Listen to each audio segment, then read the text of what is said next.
বাস একটা কথা বললাম, আগে যে উদাহরণটা দিচ্ছি, এই দুনিয়ার যত কিছুই আসুক না কেন, শান্তি আসে কার ফয়সালায়?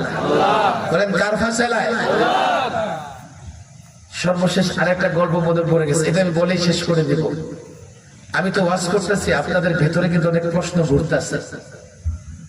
আপনি তো ওয়াজ করতেছেন, বুঝতেছেন না কি জিনিস,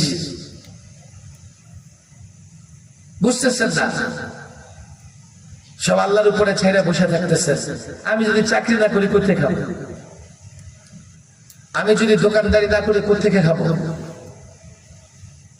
আমি যদি ব্যবসা না করি খাবো কোথা থেকে? আল্লাহ ঘরে খাবার দিয়ে যাবে না?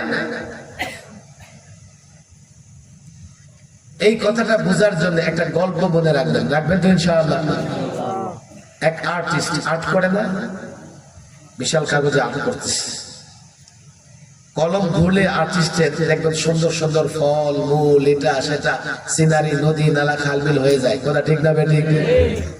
এই আর্টিস্টের কাগজ একটা পিঁপড়া ঢুকছে। এই গল্প মনে রাখতে হবে, বাসায় গিয়ে শোনাবেন, নিজের পরিবারকে শোনাবেন। একটা পিঁপড়া ঢুকছে এই কাগজটার ভিতরে, ঢুকে দেখে পিঁপড়ায় একটা কলম ঘুরতেছে, নড়াচড়া করতেছে, আর সুন্দর সুন্দর সিনারি হয়ে যাইতেছে।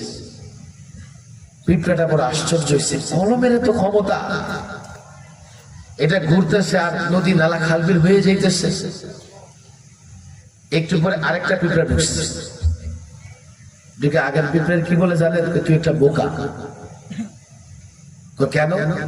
আরে বোকা, কলমের কোনো ক্ষমতা নাই, তুই দেখ কলমের গোড়া একটা হাত আছে, আছে না নাই? তুই বোকা,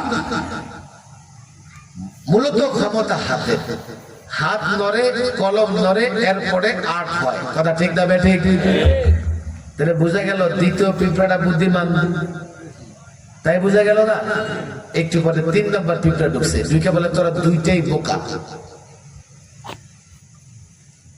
3 নম্বর পিঁপড়া ঢুকে বলে, মাওলানা ইহতিশামুল থানভী উনি এই ঘটনা লিখেছেন গল্প আকারে, তোরা দুইটাই বোকা। কি হয়েছে? কারে বোকা, হাতের উপরে দেখ একটা মানুষ আছে, আছে না নাই?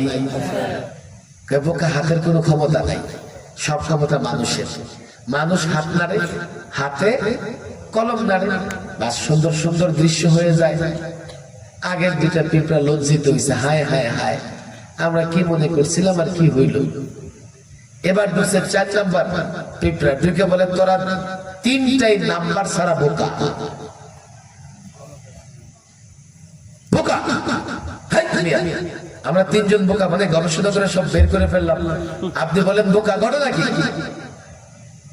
ঘটনা হইলো তোরা যে মনে করছিস মানুষ হাত নাড়ে, হাতে কলম নাড়ে, সুন্দর সুন্দর দৃশ্য হয়, তাহলে তো বোঝা গেল সব মানুষই আর্ট করতে পারে। অথচ সব মানুষের হাতে কলম দিয়ে দিলে এই মানুষটা হাত নাড়লে, হাত দিয়ে কলম নাড়লে সুন্দর আর্ট করতে পারবে না? সন্দেহ আছে কোনো? আপনার এখানে 500-700 মানুষ আছেন, আমি সবার হাতে কলম দিয়ে দিলে সবাই কি আর্ট করতে পারবেন? এখন 3টা হাত দায়িত্ব পারবে না, তো তোরা বোকা। দেখ তোরা কেমনে মনে করলি সব ক্ষমতা মানুষের?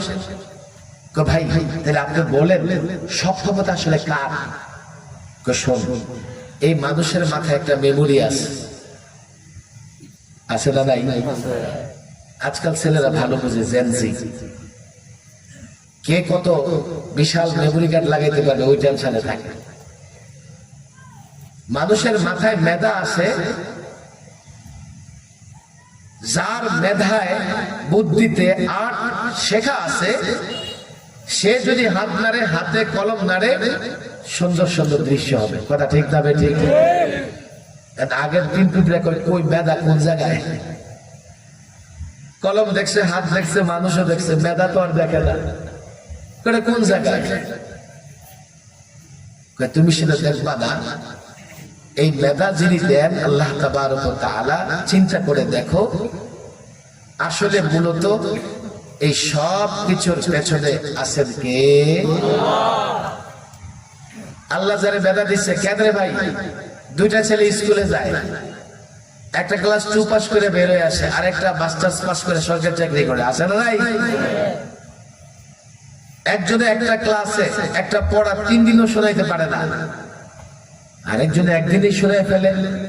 এই মেধা দিয়েছেন কে? এবার আপনারা বুঝেন, প্রশ্নের উত্তরটা দিয়ে দেন। যারা মনে করে যে জমিনে ফসল বুনলে বা জমিন থেকে ফসল আসবে আমি খাবো, তারা আগের পিঁপড়াগুলোর মতো বোকা। জমিনের কোনো ক্ষমতা নাই। তুমি যখন বীজ বপন করো জমিনে, এটা মাটির নিচে গিয়ে পচে যায়।